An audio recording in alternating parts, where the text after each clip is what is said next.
बिस्मिल्लाहिर्रहमानिर्रहीम अस्सलाम वालेकुम, hope you all are good.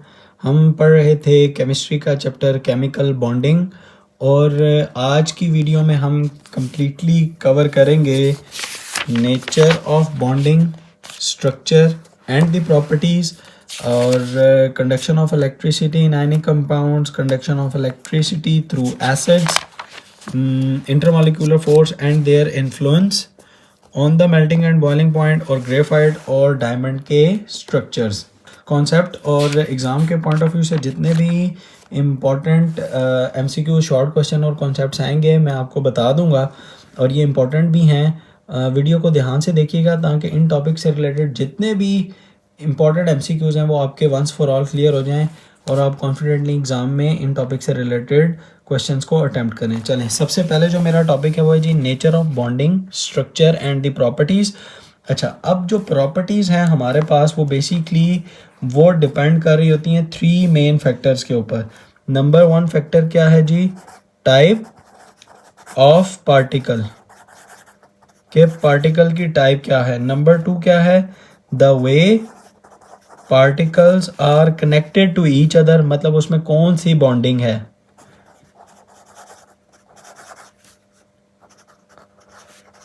Connected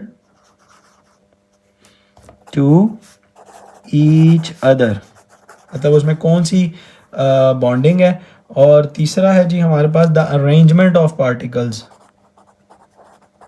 अब इसको हम वन बाय वन भी कवर कर लेते हैं और फिर देखते हैं। 1, 2 और 3 ये प्रॉपर्टी जो है वो इन तीन फैक्टर्स के ऊपर डिपेंड करती हैं। नंबर वन फैक्टर मेरे पास है जी टाइप ऑफ पार्टिकल, कौन सा पार्टिकल है। फॉर एग्जांपल पार्टिकल जो है वो आइंस भी हो सकता है, मॉलिक्यूल भी हो सकता है और एटॉमिक फॉर्म में भी एग्जिस्ट कर सकता है। अब फॉर एग्जांपल वो आइन है, जैसे मेरे पास NaCl है, सोडियम क्लोराइड है। अब NaCl जो है वो एक आयनिक कंपाउंड है। इसका मतलब जब भी मैं इसको मेल्ट करूँगा या इसको पानी में डालूँगा तो इलेक्ट्रिसिटी ये कंडक्ट करेगा क्योंकि ये आयनिक था। तो जैसे ही मैं अगर इसको मेल्ट करूँगा, मेल्टेड आऊँ, या मैं इसको पानी में डाल देता हूँ ऐसे वाटर के अंदर, तो तब मेल्टिंग सिचुएशन में भी ये इलेक्ट्रिसिटी को कंडक्ट करना शुरू कर देगा। और जब वाटर में आएगा तो इसके फ्री आइंस हो जाएंगे, Na पॉजिटिव और Cl नेगेटिव आइंस हो जाएंगे, तब भी ये इलेक्ट्रिसिटी को कंडक्ट करना शुरू कर देगा। एक छोटा सा सवाल और भी है कि वो कौन से सब्सटेंसेस हैं जो कि वाटर सॉल्युबल होते हैं या वाटर में सॉल्युबल होने के लिए वो कौन सी कंडीशन है, तो ये भी आप लिख लें। The substance must contain ions और पोलर मॉलिक्यूल्स, कि वही सब्सटेंस जो है वो पानी में डिज़ोल्व होगी जिसके पास या तो आइंस होंगे या उसके जो मॉलिक्यूल हैं वो पोलर मॉलिक्यूल्स होंगे। ठीक है, आयन का हमें पता है NaCl वाटर में इसीलिए डिज़ोल्व हो जाता है क्योंकि ये आइंस होते हैं इसके। ये भी आपको सवाल आ सकता है कि NaCl पानी में डिज़ोल्व क्यों हो जाता है? क्योंकि इसके आइंस होते हैं। पानी में डिज़ोल्व होने के लिए दो चीज़ें चाहिए, या वो आयनिक हो जो सब्सटेंस जो पानी में डाल रहे हैं, या वो पोलर हो। पोलर के लिए भी है कि हमारे पास जो है CH3COOH अल्कोहल, ठीक है, अल्कोहल भी पानी के अंदर जो सा ना वो मिक्स कर जाता है क्योंकि वहाँ पे उसके पोलर मॉलिक्यूल होते हैं और हाइड्रोजन बॉन्डिंग होती है जिसकी वजह से वो डिज़ोल्व हो जाता है, मिक्स हो जाते हैं आपस में। ये भी याद रखिएगा। अच्छा, पहला आपको पॉइंट क्लियर हो गया कि टाइप ऑफ पार्टिकल से प्रॉपर्टी देखे हमने गैस की ना, प्रॉपर्टी क्या थी कि इलेक्ट्रिकल कंडक्टिविटी होगी या नहीं होगी।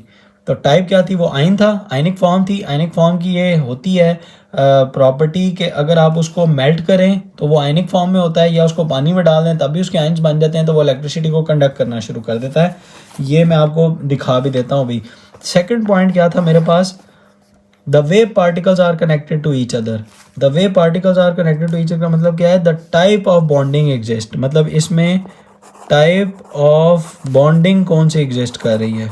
ठीक है, अगर आयनिक बॉन्ड है, कोवलेंट बॉन्ड या वीक इंटरमॉलिक्यूलर फोर्सेज हैं, इन तीनों में से अगर कोई भी हैं, तो अगर आयनिक बॉन्ड है तो इसका मतलब उसके मेल्टिंग और बॉइलिंग पॉइंट हाई होंगे। अब देखें, मेल्टिंग और बॉइलिंग पॉइंट भी तो एक प्रॉपर्टी थी ना जो टाइप ऑफ बॉन्ड पे बेसिकली डिपेंड कर रही है।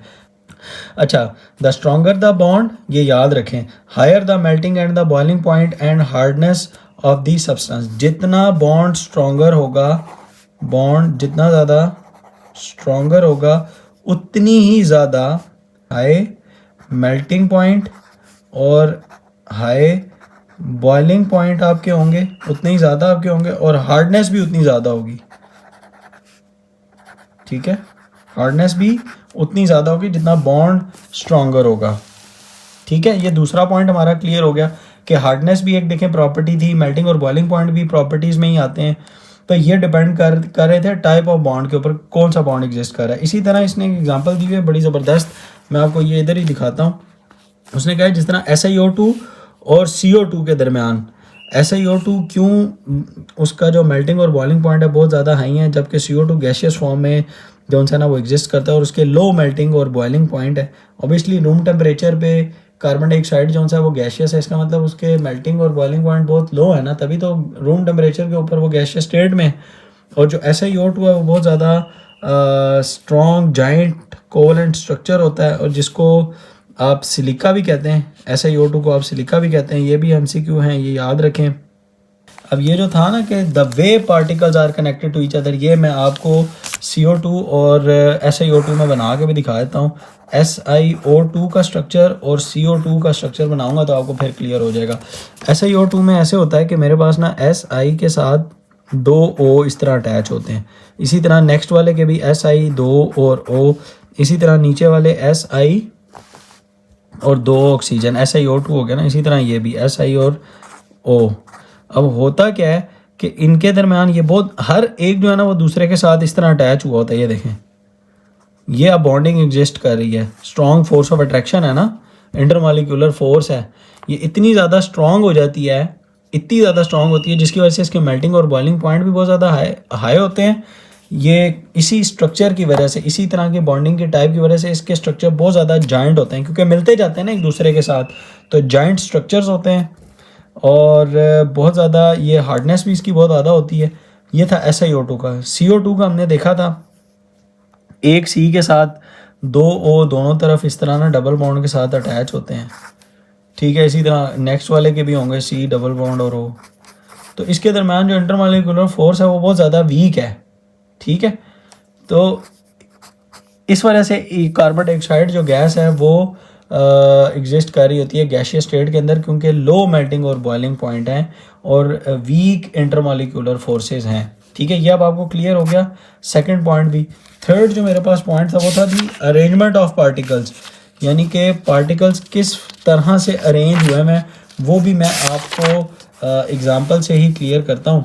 अब देखें इसके पार्टिकल्स, देखें किस तरह अरेंज हैं। ये दोनों के अंदर हैं कार्बन कार्बन ही, इसके अंदर कार्बन, एक कार्बन के साथ 3 कार्बन अटैच्ड हैं और फिर नीचे दूसरी लेयर बन जाती है। और जबकि इसके अंदर एक कार्बन 4 कार्बन के साथ अटैच्ड है, जबकि ये टेट्राहेड्रल शेप के अंदर अटैच होता है और इसका भी जॉइंट स्ट्रक्चर बनता जाता है। इसकी नेचर ये है कि ये स्लिप कर जाता है। ठीक है, ये ज़रा सॉफ्ट है, स्लिपरी नेचर है, लस्टर देता है, और इसकी हार्डनेस बहुत ज़्यादा है। इसकी वजह से ड्यूरेबिलिटी बहुत ज़्यादा है, स्ट्रेंथ बहुत ज़्यादा है, हायर डेंसिटी है इसकी। ये सारे वो फैक्टर्स हैं जो कि अरेंजमेंट की वजह से आए। अगर इसको भी मैं आपको बना के दिखाऊं तो ये भी बिल्कुल ऐसे ही होगा मेरे पास कि एक कार्बन देखें 3 के साथ अटैच होता है, और अगर आप इसी को ऐसे बनाते जाए ना, ये ऐसे है ना, हेक्सागोनल होता है ग्रेफाइट के अंदर, तो ये ऐसे होगा, ये हो जाएगा। इसी तरह ये देखें, ये इस तरह, इसी तरह ये ऐसे। ठीक है, अब हर कार्बन देखें 3 कार्बन के साथ अटैच है। ये एक लेयर होगी ऊपर वाली और एक इसी तरह ना, यानी अगर इस लेयर को मैं ऐसे दिखाऊं तो इसके नीचे एक और लेयर होगी, इसी तरह उसके नीचे एक और लेयर होगी। इस तरह ये लेयर्ड होते हैं। इसी ये इसने लेयर्स दिखाई हुई है। देखें, ये एक लेयर दिखाई हुई है, ये ऊपर वाली, ये नीचे वाली लेयर के साथ ये बॉन्डिंग हुई हुई है इसकी। ठीक है, ये दूसरी लेयर और फिर ये तीसरी लेयर है नीचे। ये 3 लेयर्स इसने दिखाई हुई आपस में, और ये लेयर्स एक ऐसे ना स्लिप करती हैं एक दूसरे के ऊपर, जिसकी वजह से इसकी स्लिपरी नेचर है। जबकि इस डायमंड के अंदर कार्बन के, यानी ये एलोट्रॉप्स ही हैं दोनों, कार्बन के एलोट्रॉप्स हैं।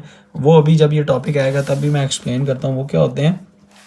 इसमें कार्बन के साथ बेसिकली 3 जो है ना डिफरेंट तीन चारों तरफ जो है वो कार्बन लगे होते हैं। इसमें ये कार्बन था, ये जो पॉइंट है ये सारे के सारे कार्बन है, एक कार्बन कार्बन कार्बन कार्बन। इसके अंदर जो है हमारे पास इस कार्बन का ऑक्टेट नहीं पूरा हुआ था, इसका कार्बन का ऑक्टेट पूरा हुआ होता है। ये देखें ना, चार इस तरह इसने बनाए जोड़े होते हैं। ये अब देखें अब आप, ये इस तरह है। इसमें आप अगर आप इसको कंसिडर कर लें या ऐसे देख लें, ये देखें अब, ये देखें ये मेरा और इसका स्ट्रक्चर देखें सेम है।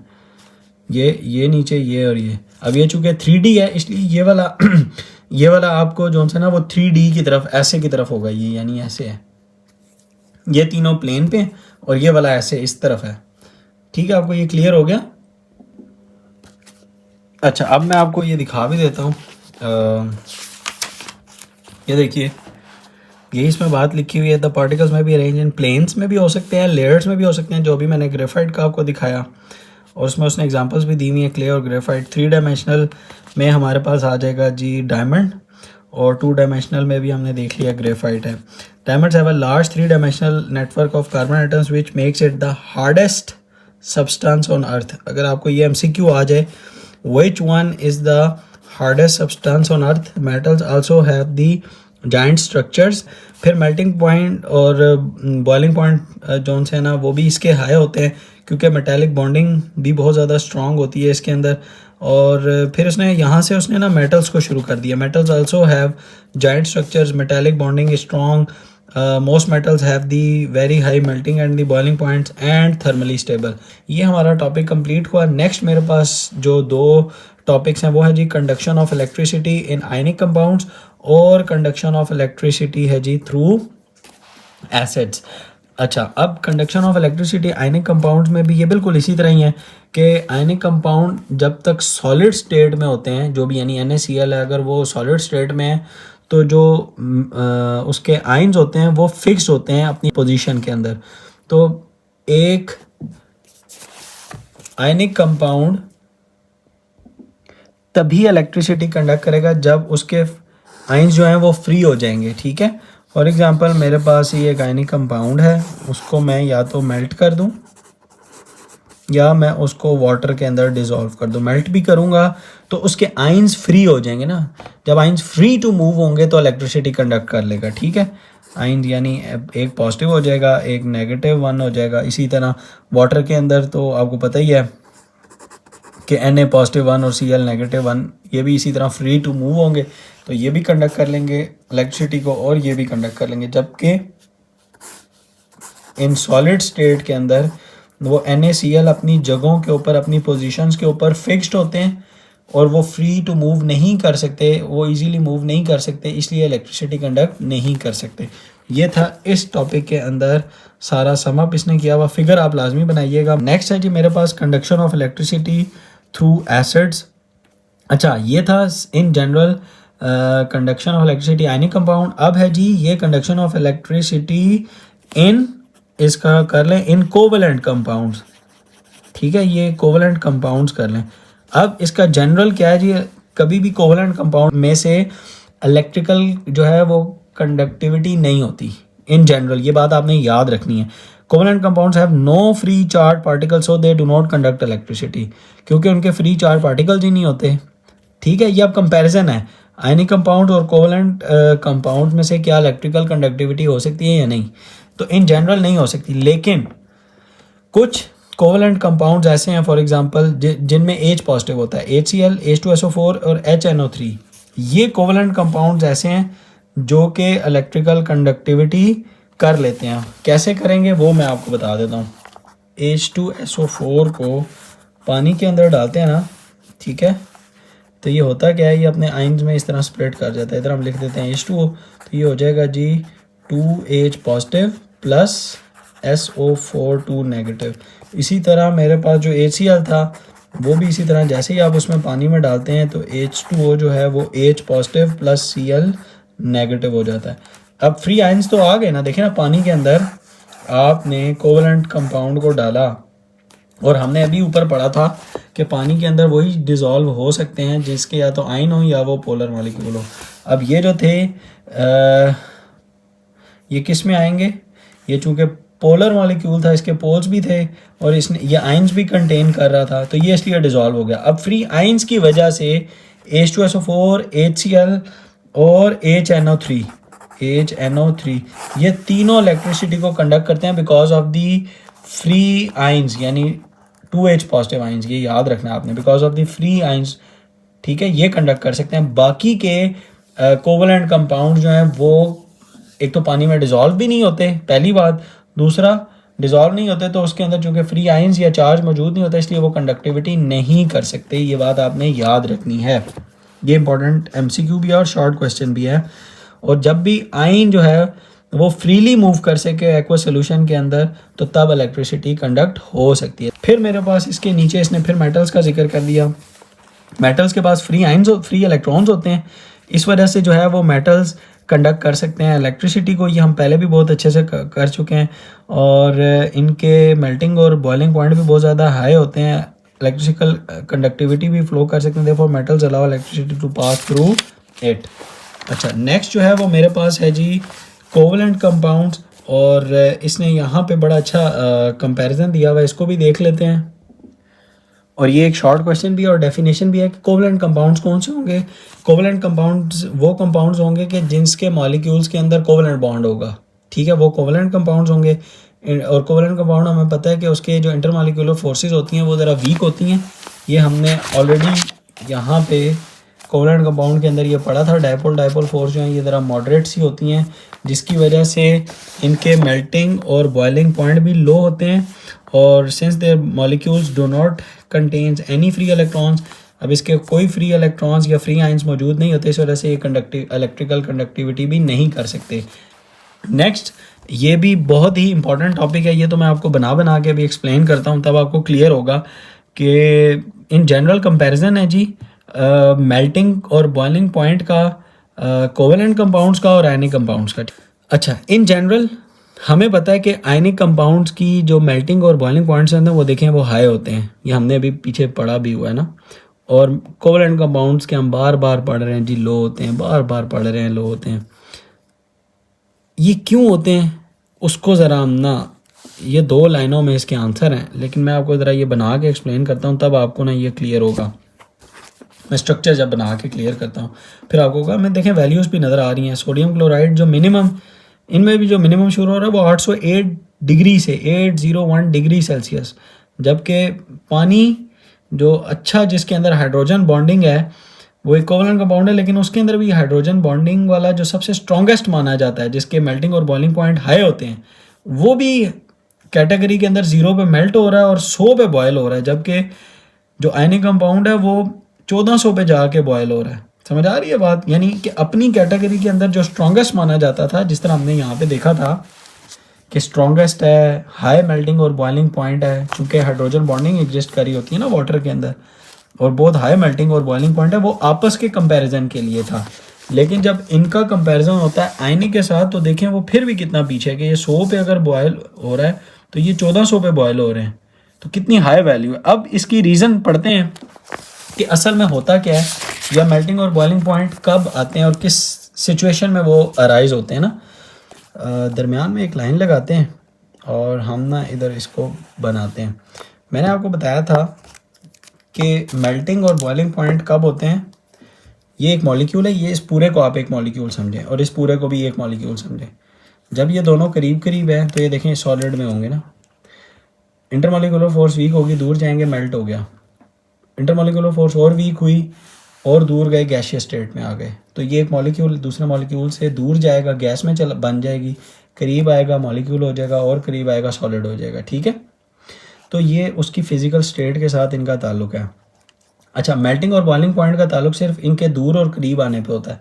यानी करीब है तो देखें सॉलिड है ना, हीट दूंगा, मेल्ट होगा, इंटरमॉलिक्यूलर फोर्स ऑफ वीक होंगी, दूर चले जाएंगे, तो ये मेल्टिंग आ गया।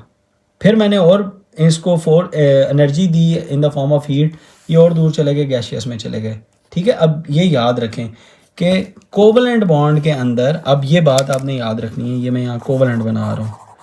कोवेलेंट बॉन्ड के अंदर आपने एक मॉलिक्यूल और दूसरे मॉलिक्यूल के दरमियान जो फोर्स है ना, उसको ओवरकम करना होता है, उसको कहते हैं आप मेल्टिंग और बॉइलिंग पॉइंट, ठीक है, क्योंकि आपने मेल्टिंग और बॉइलिंग पॉइंट के अंदर IMF को ओवरकम करना होता है, कोवलेंट बॉन्ड के अंदर ओवरकम या उसको ब्रेक करना होता है, ठीक है। IMF को या आपने ब्रेक करना होता है या आपने उसको ओवरकम करना होता है, ठीक है, कोवलेंट बॉन्ड के केस में, ठीक है। लेकिन आयनिक बॉन्ड मैंने आपको बताया था, अगर मैं स्ट्रक्चर ड्रॉ करूं तो आपको क्लियर होगा। आयनिक बॉन्ड क्या होता है, फॉर एग्जांपल NaCl है ना मेरे पास, तो Na पॉजिटिव और Cl नेगेटिव। इसी तरह नेबर वाले का मेरे पास Cl नेगेटिव और Na पॉजिटिव, उससे नेबर वाले का Na पॉजिटिव और Cl नेगेटिव। अब होता क्या है कि इसका कोई एक मॉलिक्यूल होता ही नहीं, आयनिक कंपाउंड में ना कोई एक फिक्स्ड मॉलिक्यूल होता ही नहीं, ये सारे के सारे बस एक जितनी फोर्स के साथ दूसरे को खींच रहे होते हैं। फॉर एग्जांपल NaCl के केस में मेरे पास ना इस तरह करके ना एक स्ट्रक्चर होता है, ये याद रखें, NaCl का ना इस तरह क्यूबिक स्ट्रक्चर होता है, NaCl Cl Na और ये आ जाएगा जी Cl, ये Na और ये Cl, ये Na Cl से ये Na, ठीक है। ये मैं काट देता हूँ, थोड़े से आउट हो गए थे। ये मेरे पास है जी NaCl का स्ट्रक्चर। अब इसमें कहीं पर भी ना ऐसा कोई नहीं है कि जिसमें आप कहेंगे यार ये एक मॉलिक्यूल है या ये एक मॉलिक्यूल है या ये एक मॉलिक्यूल है। समझ आ रही है आपको बात? इसमें आप एक मॉलिक्यूल ही डिफ्रेंशिएट नहीं कर सकते। तो इस केस के अंदर मेल्टिंग और बॉइलिंग पॉइंट का मतलब ये होता है कि आपने बेसिकली आयनिक बॉन्ड को ही तोड़ना है, यानी ब्रेकिंग ऑफ आयनिक बॉन्ड, ठीक है, ब्रेकिंग ऑफ या ब्रेक दी आयनिक बॉन्ड, यानी आपने इंट्रामोलिक्यूलर फोर्स के साथ डील कर रहे हैं इसमें। देखिए ना, bond ionic bond intramolecular force है, जबकि यहाँ पे IMF या मेल्टिंग और बॉइलिंग पॉइंट का मतलब है आपने ब्रेक करना था intermolecular force which is week. जहाँ पे इंटरमोलिक्यूलर फोर्स है वहाँ पे इंट्रामोलिक्यूलर फोर्स है, तो ये वीक है, इसलिए इसको ओवरकम करने के लिए बहुत ज़्यादा एनर्जी रिक्वायर्ड होती है। जबकि ये थोड़ी सी वीक होती है, इसको थोड़ी सी एनर्जी देते हैं, ओवरकम होता है, दूर चले जाते हैं, मेल्ट हो गया, और दूर चले गए तो गैसियस स्टेट हो गई, ठीक है। आपको ये बात समझ आ गई? अब हम ज़रा इसको बुक से भी देख लेते हैं। वो कहता है जी ये क्यों हाई होते हैं? Because ionic compounds involve breaking the ionic bond, breaking the electrostatic force of attraction between ions requires the lost large amount of energy, thus ionic compounds have the high melting and the boiling points. जबकि covalent bond के अंदर क्या होता है, या covalent solids के अंदर क्या होता है, covalent solids involves the breaking of the molecular force, intermolecular force, which are much weaker than the electrostatic force, thus less energy is required to break the intermolecular force। असल चीज़ समझिए कि covalent bond या covalent solids के अंदर intermolecular forces होगी, जबकि ionic bond या आयनिक solids के अंदर ना, आयनिक सॉलिड लिख देता हूँ, ये कोवलेंट बॉन्ड या कोवलेंट सॉलिड्स के अंदर बेसिकली इंट्रामॉलिक्यूलर फोर्स है, ठीक है, intramolecular force with in the molecule, इसका मॉलिक्यूल नहीं एग्जिस्ट करता, इसलिए इनके मेल्टिंग और बॉइलिंग पॉइंट्स हाई होते हैं। ये इंपॉर्टेंट शॉर्ट क्वेश्चन है, याद रखिएगा। मैं इसीलिए विजुअल्स बना के आपको एक्सप्लेन करता हूँ, ताकि एक दफ़ा आपकी पिक्टोरियल मेमोरी बन जाए और आपको ये कभी भी ना भूलें। इधर से याद किया हुआ रट्टा लगाया हुआ आपको भूल जाएगा, लेकिन इस तरह से याद किया हुआ बना के कि ये बिटवीन द मॉलिक्यूल है, इसमें ये चीज़ इन्वॉल्व होती है, इसमें आयनिक बॉन्ड है, इंट्रा मॉलिक्यूलर फोर्स है, इस वजह से इनके हाई होते हैं। ये चीज़ें फिर इस तरह भूलती नहीं। और मैं बार बार आपने नोटिस किया होगा, स्पेशली केमिस्ट्री के और या इन चैप्टर के अंदर, मैं एक एक लाइन को हर दूसरे तीसरे मिनट में रिपीट कर रहा हूँ। उसकी यही वजह है कि ये लाइनें आपके माइंड में या ये जो रूल्स हैं आपके माइंड में पक्के हो जाएँ। लास्ट हमारे टॉपिक है जी एलोट्रॉप्स ऑफ कार्बन है, जिसमें हमें ग्रेफाइट और डायमंड को पढ़ना है। और इसमें हमने पढ़ना क्या होगा, सिंपल स्ट्रक्चर और यूज़ को। इसी तरह डायमंड के भी स्ट्रक्चर और यूज़ को पढ़ेंगे तो ये हमारा टॉपिक क्लियर हो जाएगा। और फिर हमने एक just contrasting ionic and covalent compound and their uses, ये टॉपिक करेंगे, हमारा चैप्टर क्लियर, क्योंकि हम metallic bond already coordinate covalent bond के साथ कवर कर चुके हैं। चलिए स्टार्ट करते हैं फिर हम एलोट्रॉप्स ऑफ कार्बन। सबसे पहले ग्रेफाइट। ग्रेफाइट का जो नेम है वो डिराइव हुआ है सबसे पहले ग्राफीन से, जिसका मतलब है टू राइट। इसीलिए आप देखेंगे जो हमारी पेंसिल होती हैं वो उसका जो सिक्का होता है बेसिकली वो ग्रेफाइट का होता है, जिसे हम यानी लिखते हैं। लेकिन आपने देखा होगा उसको लेड पेंसिल भी कहते हैं, वो क्योंकि पहले के जो लोग थे वो ग्रेफाइट को ना लेड समझ लेते थे, यानी दोनों की चूँकि फिजिकली दिखने में ब्लैक कलर के ही होते हैं तो वो उसको चूँकि लेड समझते थे, इसलिए उस पेंसिल को आज भी हम कहते हैं लेड पेंसिल। अब ये मैंने आपको बता दी, graphite is an allotrope of carbon. और ये एलोट्रॉप्स क्या होते हैं? एलोट्रॉप्स होते हैं हमारे पास जब एक एलिमेंट के एटम्स जो हैं डिफरेंट फॉर्म्स में एग्जिस्ट करें। एलोट्रॉप्स क्या होगा? जब किसी भी एलिमेंट के, एक ही एलिमेंट के जो एटम्स हैं बेसिक, वो डिफरेंट अरेंजमेंट में अपने आप को शेप कर लें तो उसको कहते हैं एलोट्रॉप्स। डिफरेंट अरेंजमेंट्स हो जाएं।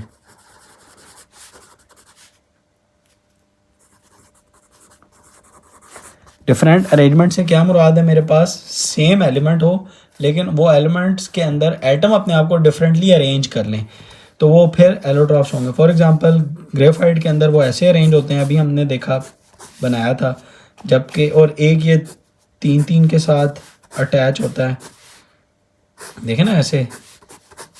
इसी तरह ये ऐसे, ये ऐसे, ये ऐसे, ये इसी तरह नीचे वाली एक लेयर होगी और उसके दरमियान भी एक बॉन्डिंग एग्जिस्ट कर रही होगी। और जो ग्रेफाइट है डायमंड के अंदर क्या होगा?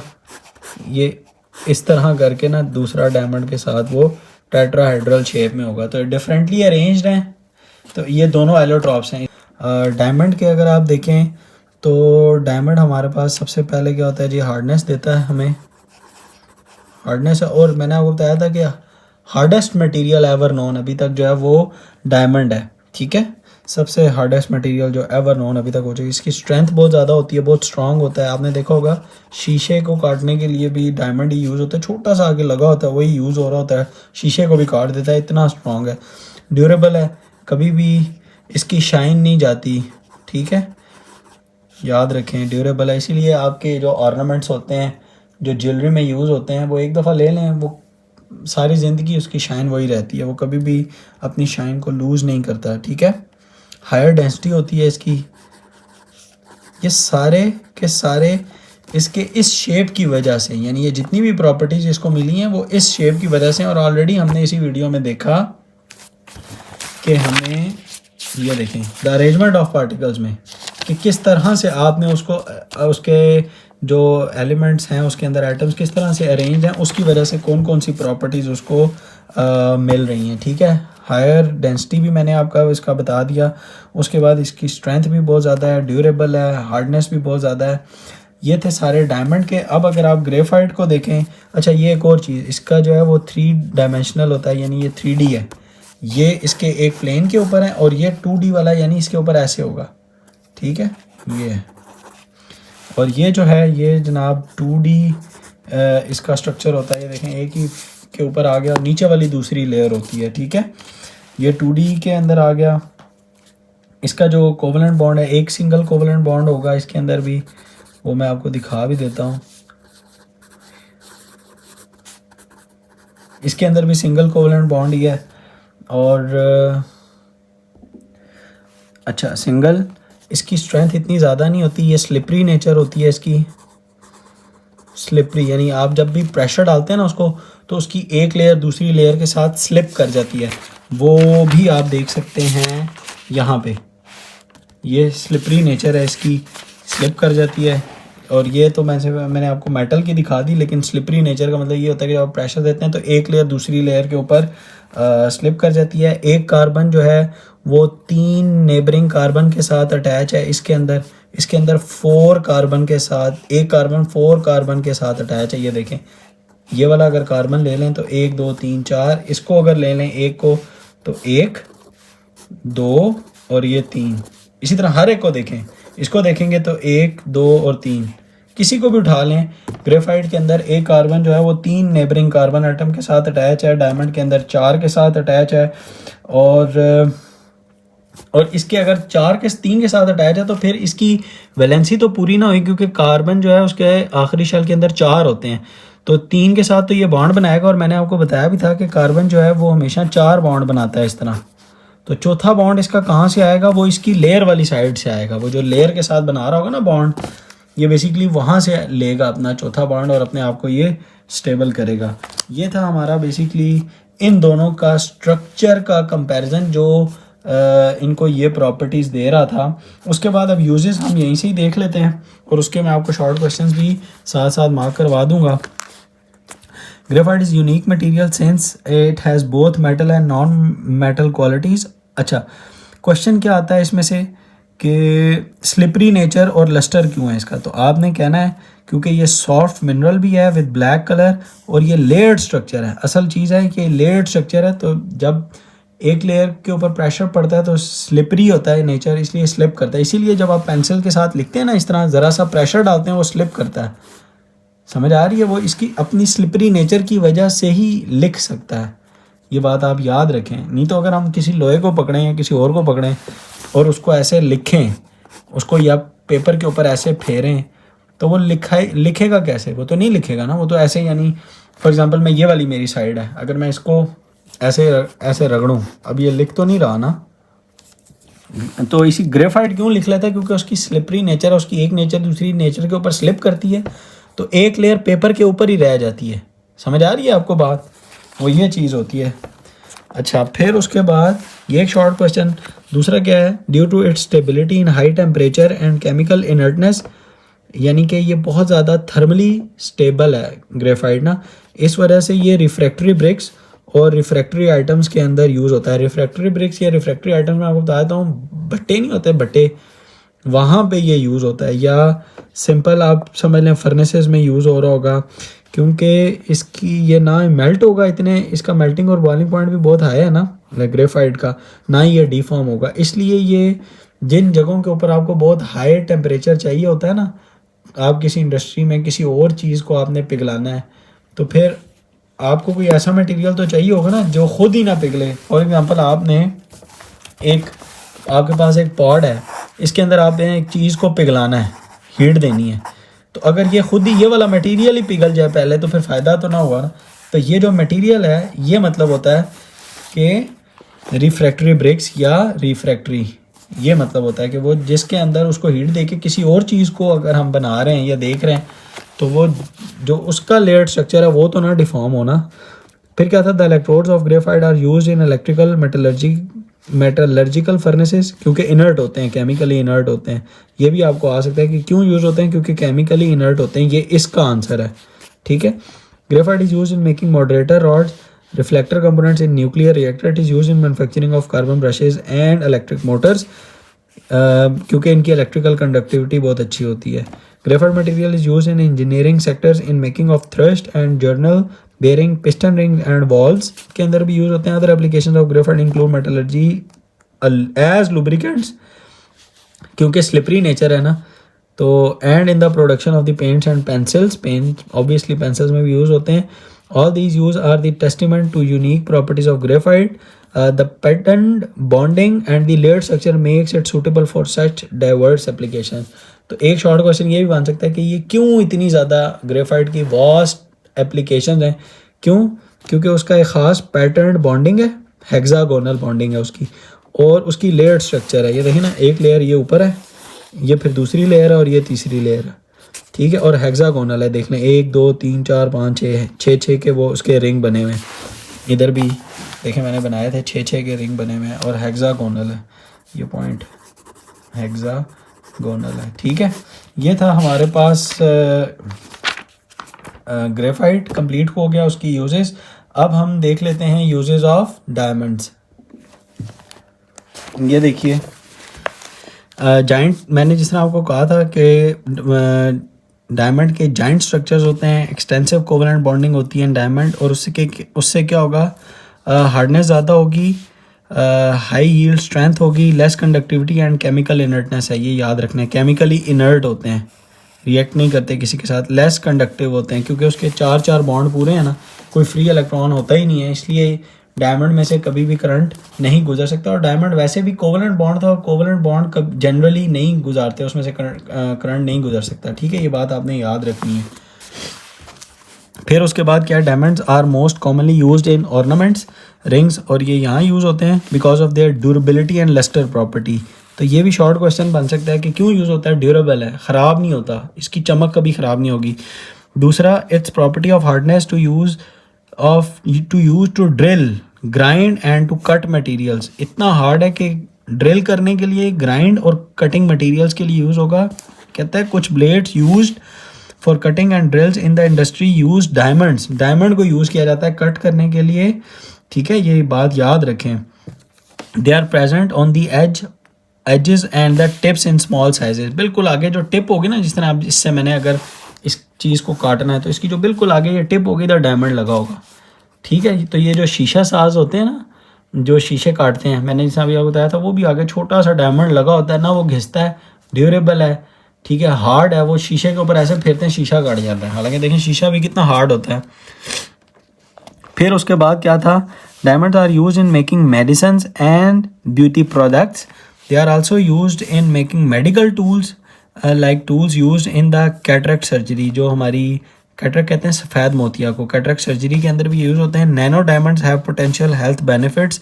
जो छोटे, नैनो का मतलब होता है बहुत छोटे साइज़ के, ठीक है, वो जो हैं उनके पोटेंशियल हेल्थ बेनिफिट्स हैं। पोटेंशियल कहते हैं यानी उसकी मेडिकल फील्ड के अंदर एप्लीकेशन है। फिर है जी, diamond produce high quality sound because they are hard and vibrate easily at high speed, और it is also used in DJ equipment I and high quality recorders के अंदर भी डायमंड्स यूज़ होते हैं। ये बात आपने याद रखनी है।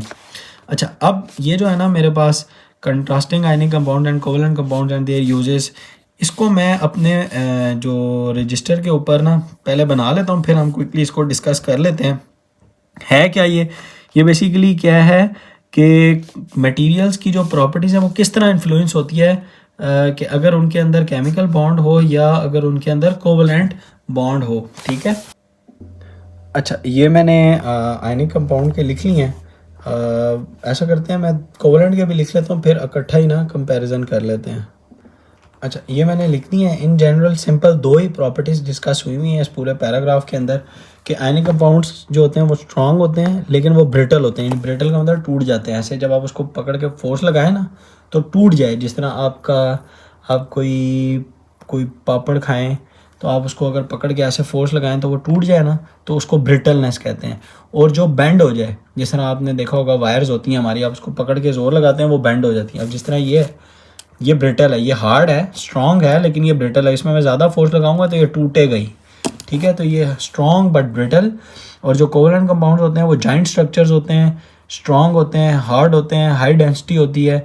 अच्छा, फिर दूसरी जो इसका कंपैरिजन हुआ है वो सॉलिड स्टेट के अंदर कोई इलेक्ट्रिसिटी नहीं करते, लेकिन मोल्टेन और एक्वस स्टेट के अंदर जब पानी के साथ मिलते हैं तो इलेक्ट्रिसिटी को कंडक्ट कर लेते हैं। इसीलिए इसकी एप्लीकेशन भी है कि यूज़ होते हैं ये जनाब इलेक्ट्रोलाइट्स के अंदर, यानी fuel cells use ionic compounds as electrolytes. Electrolyte क्या होता है, जो बैटरी के अंदर जो लिक्विड डला होता है ना उसको इलेक्ट्रोलाइट कहते हैं। ये इलेक्ट्रोड्स होते हैं, जो लिक्विड है वो आयनिक कंपाउंड होंगे, ये याद रखना है, ठीक है। और ये जो है पुअर कंडक्टर होती है जी इनकी इलेक्ट्रिसिटी की, लेकिन इसकी स्ट्रॉन्गनेस की वजह से, अब देखें हर एक का अपना अपना यूज़ है।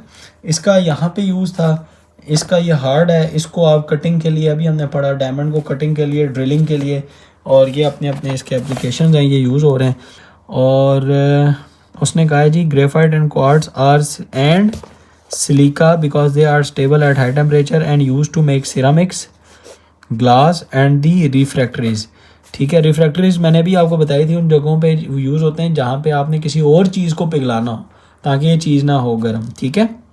और ये इनकी डिफॉर्म नहीं होते, मेल्ट नहीं होते। और फिर most covalent compounds poor conductors होते हैं इलेक्ट्रिसिटी के, एक्सेप्ट HCl, H2SO4 और HNO3, जो कि जिसको आप वाटर में डालते हैं तो फ्री आयंस बन जाते हैं। बस आपने ये याद रखना है कि इलेक्ट्रिसिटी फ्लो करवाने के लिए अगर फ्री आयंस या फ्री इलेक्ट्रॉन्स है तो इलेक्ट्रिसिटी कंडक्ट करेगी। अगर ये इन दोनों में से कोई नहीं है तो फिर इलेक्ट्रिसिटी कंडक्ट नहीं करेगी। अच्छा, ये था हमारे पास ये चैप्टर अल्हम्दुलिल्लाह जो कंप्लीट हो चुका। मैंने बहुत कोशिश करके विजुअल्स के साथ पिक्चर्स बना के, डायग्राम्स बना के, स्ट्रक्चर्स, इलेक्ट्रॉन डॉट बना के आपको समझाया कि आपका कॉन्सेप्ट क्लियर हो जाए। अपने दोस्तों के साथ वीडियो ज़रूर शेयर किया करें ताकि उनका भी फ़ायदा हो जाए। कमेंट करें अगर कोई बात समझ नहीं आई, वीडियो को लाइक कर दें और मज़ीद कंसेप्ट्स के लिए चैनल को भी सब्सक्राइब कर दें। मिलते हैं नेक्स्ट वीडियो में स्टिशोमेट्री के साथ, तब तक के लिए अल्लाह हाफ़िज़।